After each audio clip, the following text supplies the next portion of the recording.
Police बुला ला police.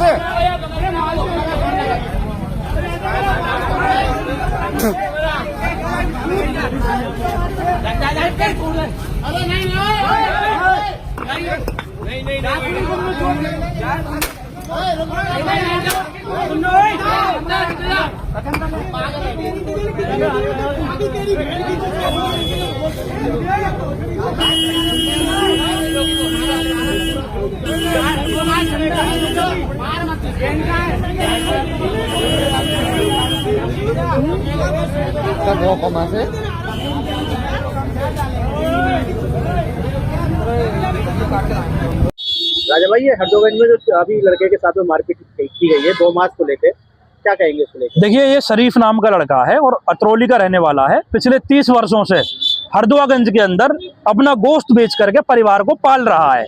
और ये उग्रवादी किस्म के लोग जो आतंकी सोच रखते हैं, इन्होंने ये निश्चित कर लिया है कि जितने भी मुस्लिम व्यापारी हैं, छोटे हों या बड़े हों, उनसे पहले रंगदारी मांगते हैं और रंगदारी न देने पर उनको रोक करके मार पिटाई करते हैं। उन्हीं में से एक ये मामला है कि शरीफ को रोकने का प्रयास किया गया, उससे पैसे मांगे गए, जैसे कि उसके परिजनों ने बताया है। जब इन्होंने रुपए नहीं दिए, पैसे नहीं दिए, तो उसको रोक करके उसके साथ मार पिटाई की गई और उसके साथ मॉब लिंचिंग करने का प्रयास किया गया। वो तो वहां की जब भीड़ इकट्ठा हो गई है, उसको देख करके भाग गए और उसके बाद जो भी चीज थी उसको भी इन लोगों ने लूट लिया है। मैं ये कहना चाहता हूँ, अलीगढ़ के अंदर आए दिन ये घटनाएं हो रही हैं। प्रशासन इतना सख्त है, कप्तान साहब की कार्यशैली पे कोई प्रश्नवाचक चिन्ह नहीं लगा सकता कि उन्होंने ईमानदारी की मिसाल हर मामले में जो है पेश की है। मुझे उम्मीद है कि इस मामले में भी कप्तान साहब इनको कानून का पाठ पढ़ाने का काम करेंगे। अगर कप्तान साहब इस मामले को संवेदनशील लेते हैं तो मुझे उम्मीद है कि अलीगढ़ में ये काम जो है रोक जाएगा। अगर कप्तान साहब इस मामले को लाइट ले जाते हैं, अलीगढ़ पुलिस कोई कार्रवाई नहीं करती है, तो ये पूरे देश की अखंडता पर, भाईचारे पर बहुत बड़ा ठेस है। क्योंकि इन लोगों ने ये मान लिया है कि ये मुसलमान इस देश में सेकंड जो है दर्जे का नागरिक है, इनके खिलाफ जो कर लो कोई भी कार्रवाई नहीं होगी। लेकिन ये हाथ में कानून लेने वाले लोग, इनको ये एहसास होना चाहिए कि ना तो इस देश का मुसलमान सेकंड दर्जे का नागरिक है, वो अपनी रक्षा खुद कर सकता है। उसके बाद अलीगढ़ प्रशासन को मुसलमानों को लेकर के ये जागरूकता करनी होगी कि इस देश का प्रशासन, उस जिले के कप्तान साहब और जिले की पुलिस इन मुसलमानों के अधिकारों की रक्षा के लिए खड़ी हुई है। अगर कोई भी ये 2 टके के मवाली और ये बेरोजगार लड़के किसी भी मुस्लिम व्यापारी को रोड पे रोक करके मारेंगे और उनके खिलाफ कार्रवाई नहीं होगी, तो ये देश किस दिशा में जा रहा है?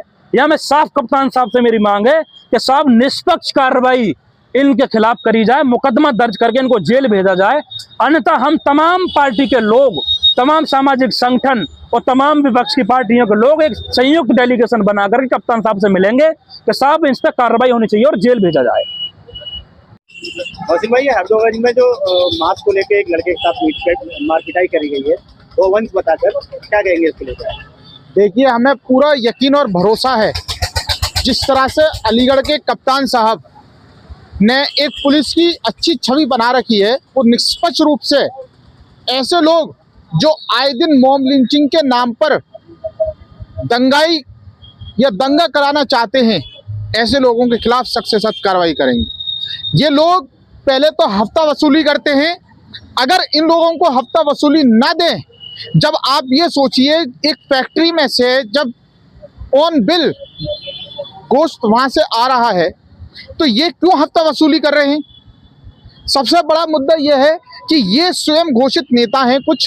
कुछ गैंग अलीगढ़ में स्थापित हो चुकी हैं, करनी सेना के नाम से, कुछ बजरंग दल के नाम से। इन लोगों का काम सिर्फ और सिर्फ अलीगढ़ के भाईचारे को खत्म करने का रह गया है।